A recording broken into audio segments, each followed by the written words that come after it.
warahmatullahi wabarakatuh. Perkenalkan, nama saya Arika Izatudina. Saya mahasiswi Universitas Islam Negeri Sultan Haji Muhammad Idris Samarinda dengan program studi Pendidikan Agama Islam. Adanya saya membuat video ini untuk memenuhi tugas ujian tengah semester. Saya akan menjawab soal-soal dengan mata kuliah filsafat umum. Untuk pertanyaan pertama, berfilsafat termasuk dalam berpikir, namun tidak semua orang yang berpikir itu termasuk berfilsafat. Dan bisa dipastikan bahwa semua orang yang berfilsafat itu pasti berpikir. Coba Anda jelaskan. Jawaban saya, setiap orang yang berfilsafat sudah dipastikan dia akan berpikir. Tetapi orang yang berpikir bukan berarti ia berfilsafat. Karena berpikir adalah hal dasar manusia yang sering dilakukan dalam sehari-hari.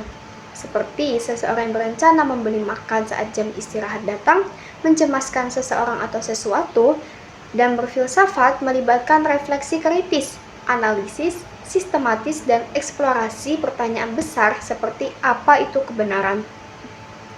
Berpikir yang spesifik, mendalam, berfilsafat mempunyai tujuan untuk mencari kebenaran hakikat atau makna mendalam sesuatu. Sehingga tidak hanya melibatkan berpikir saja, tapi dengan tujuan untuk mendapatkan sesuatu dari analisis refleksi kritis. Bisa dikatakan berpikir masih mempunyai cakupan yang luas, dan berfilsafat adalah salah satu bagian dari berpikir itu sendiri. Soal yang kedua, jelaskan pengertian filsafat, objek filsafat, cabang-cabang filsafat, kedudukan ilmu, agama, dan filsafat. Yang pertama, pengertian filsafat. Filsafat adalah disiplin ilmu yang mempelajari pertanyaan-pertanyaan fundamental tentang kehidupan, eksistensi, pengetahuan, nilai, akal, pikiran, dan bahasa. Filsafat berupaya mencari jawaban atas pertanyaan-pertanyaan fundamental yang tidak dapat dijawab sepenuhnya oleh ilmu pengetahuan alam atau agama, seperti apa itu realitas, apa yang kita ketahui, dan bagaimana kita mengetahuinya. Yang kedua ada objek filsafat. Objek filsafat dibedakan menjadi dua, yaitu yang pertama ada objek material, yaitu segala sesuatu yang ada atau realitas, baik yang konkret misalnya manusia, alam, benda, maupun yang abstrak seperti Tuhan, nilai, ide, dan konsep. Dan filsafat ini ada prinsip-prinsip dasar ya suatu objek. Dan yang kedua ada objek formal, yaitu mencari pemahaman yang mendalam dan koheren tentang segala sesuatu. Yang ketiga, cabang-cabang filsafat. Filsafat terbagi menjadi beberapa cabang berdasarkan acuannya. Ada 6 cabang. Yang pertama ada epistemologi, yaitu studi yang mengkaji tentang pengetahuan, sumbernya, misalnya bagaimana kita tahu sesuatu itu benar. Yang kedua ada metafisika, yaitu studi yang mengkaji tentang realitas atau sebab akibat. Setelah itu yang nomor 4 ada kedudukan filsafat. Yang pertama ada ilmu, mengkaji alam fisik dan empiris atau objek yang terukur atau teruji. Ilmu bersifat objektif, terukur, dan berkembang melalui hipotesis yang dapat diuji menggunakan metode eksperimen dan observasi atau empiris logis objektif.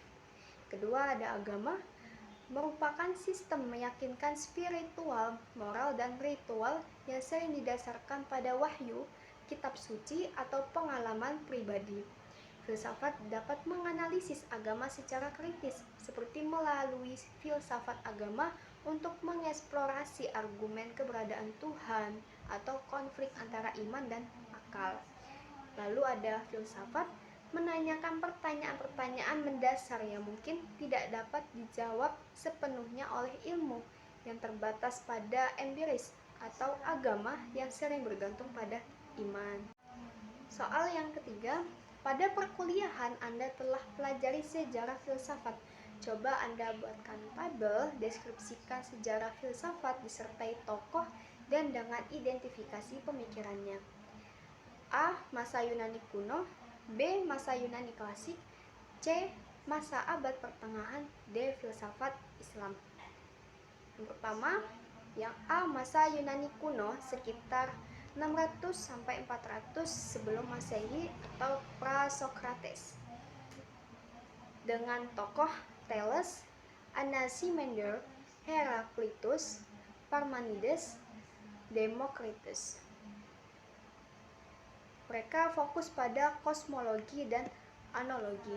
Thales itu berfilsafat dengan air sebagai unsur dari dasar alam. Sedangkan Anaximander berfilsafat sebagai apeiron, sebagai prinsip tak terbatas. Dan Heraklitus itu berfilsafat segala sesuatu berubah, logos sebagai hukum universal. Dan Parmenides berfilsafat keberadaan adalah salah satu dan abadi.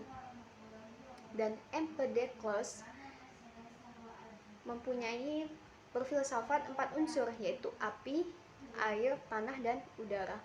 Dan Demokritus berfilsafat ada atomisme, dunia terdiri dari atom-atom kecil.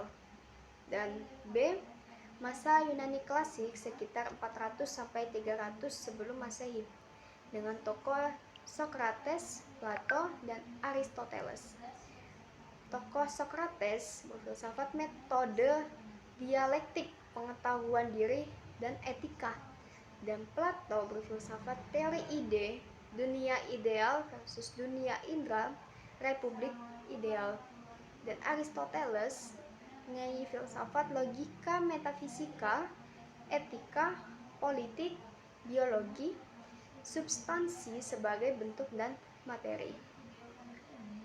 Dan soal yang C, masa abad pertengahan sekitar 500 sampai 1500 Masehi, era Eropa dan Kristen, dengan tokoh Augustine dan Hippo Thomas Aquinas. Augustine berfilsafat pengaruh Platonisme atau dosa asal, kota Tuhan versus kota manusia, iman dan akal. Thomas Aquinas atau sintesis Aristoteles dengan teologi Kristen, bukti keberadaan. Dan yang D, filsafat Islam sekitar 800 sampai 1200 Masehi, dunia Islam, dengan tokoh Al-Kindi, Al-Farabi, Ibnu Sina atau Avicenna, Ibnu Rushd atau Averroes. Tokoh Al-Kindi berfilsafat Yunani dalam Islam, logika dan metafisika. Dan Al-Farabi berfilsafat Aristoteles dalam Islam, politik ideal, intelek aktif. Dan Ibnu Sina mempunyai filsafat metafisika, jiwa, esensi dan eksistensi pengobatan. Dan Ibnu Rushd mempunyai pemikiran filsafat, komentar Aristoteles, rasionalisme, keabdian dunia, konflik antara filsafat dan agama. Insya Allah sekian penyampaian jawaban soal UTS mata kuliah filsafat umum dari saya. Apabila banyak salahnya, saya mohon maaf yang sebesar-besarnya. Wassalamualaikum warahmatullahi wabarakatuh.